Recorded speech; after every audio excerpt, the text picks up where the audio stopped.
Hello ನಮಸ್ಕಾರ. Welcome to my YouTube channel Pramanik vlogs.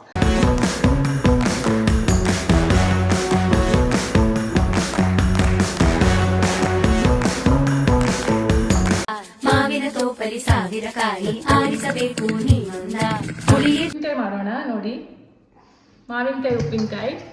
So first ಉಪ್ಪಿನಕಾಯಿ ಮಾಡೋದಕ್ಕೆ ನೀವು ಇದನ್ನು ಕರೆಕ್ಟಾಗಿ ವಾಶ್ ಮಾಡಿಬಿಟ್ಟು ಅದನ್ನು ಸ್ವಲ್ಪ ಹೊತ್ತು ಗಾಳಿಗೆ ಆರಾಕಬೇಕು. ಯಾಕಂದರೆ ಇದು ನೀರು ತಾಗಿದ್ರೆ ಇದು ಹಾಳಾಗುತ್ತೆ ಉಪ್ಪಿನಕಾಯಿ. ಸೊ ನಾವು ಲಾಂಗ್ ಟೈಮ್ ಇಟ್ಕೊಂಡು ಯೂಸ್ ಮಾಡಿರ್ತೀವಿ. ಇದಕ್ಕೆ ಫಸ್ಟು ವಾಶ್ ಮಾಡಿ ಅದನ್ನು ಗಾಳಿಗೆ ಹಾಕೋಬೇಕು. ಆಮೇಲೆ ಉಪ್ಪಿನಕಾಯಿ ಮಾಡೋದು ಹೇಗೆ ಅಂತ ತೋರಿಸ್ತೀನಿ ಬನ್ನಿ.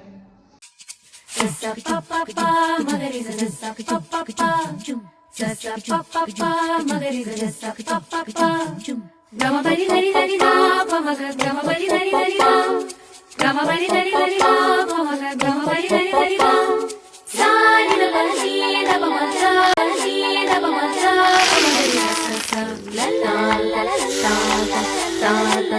ನಾವು ಉಪ್ಪಿಗೆ ಹಾಕುವಾಗ ಒಂದು ತಿಂಗಳು ನಾವು ನೆನ್ಪಿಟ್ಕೋಬೇಕು. ಏನಂದರೆ ಇದನ್ನು ತುಂಬ ಈ ಥರ ತೊಟ್ಟನ್ನು ಫುಲ್ ಕಟ್ ಮಾಡಬಾರ್ದು. ಸ್ವಲ್ಪ ಈ ಥರ ಇಡಬೇಕು. ಏನಂತಂದರೆ ಸೊನೆ ಇರಬಾರ್ದು, ಸೊನೆ ಬಿಡಬಾರ್ದು ಅದು. ಯಾಕಂದರೆ ಮಾವಿನಕಾಯಿ ಹಾಳಾಗಿಬಿಡುತ್ತೆ. ಸೊ ಇಷ್ಟಿಷ್ಟಾದರೂ ತೊಟ್ಟಿಟ್ಟು ಕಟ್ ಮಾಡಿ ಮಾಡಬೇಕು.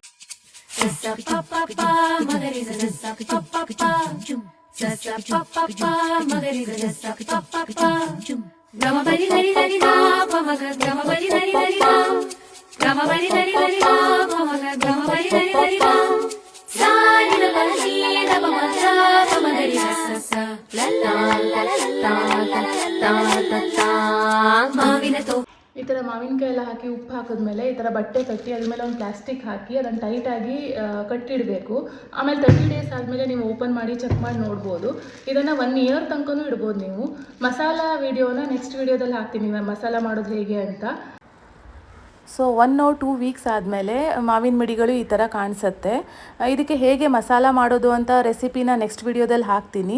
ಯಾರೆಲ್ಲ ಈ ವಿಡಿಯೋನ ಫಸ್ಟ್ ಟೈಮ್ ನೋಡ್ತಾ ಇದ್ದೀರೋ ನಮ್ಮ ಚಾನಲ್ ಪ್ರಮಾಣಿಕ್ ವ್ಲಾಗ್ಸ್ನ ಸಬ್ಸ್ಕ್ರೈಬ್ ಮಾಡಿ ಮತ್ತು ಸಪೋರ್ಟ್ ಮಾಡಿ. ಮಾವಿನ ತೋಪಲಿ ಸಾವಿರ ಕಾಯಿ ಆರಿಸಬೇಕು ನೀನೊಂದ. ಮಾವಿನ ತೋಪಲಿ ಸಾವಿರ ಕಾಯಿ ಆರಿಸಬೇಕು ನೀನೊಂದ. ಹುಳಿಯಿದ್ದರೆ ಉಪ್ಪಿನಕಾಯಿ, ಸಿಹಿಯಾಗಿದ್ದರೆ ಸೀಕರಣೆ, ಹುರಿದಿಟ್ಟ ಮೆಣಸಿನಕಾಯಿ, ಸಿಡಿ ಸಿಡಿ ಎಂದರೆ ಒಗ್ಗರಣೆ. ಮಾವಿನ ತೋಪಲಿ ಸಾವಿರ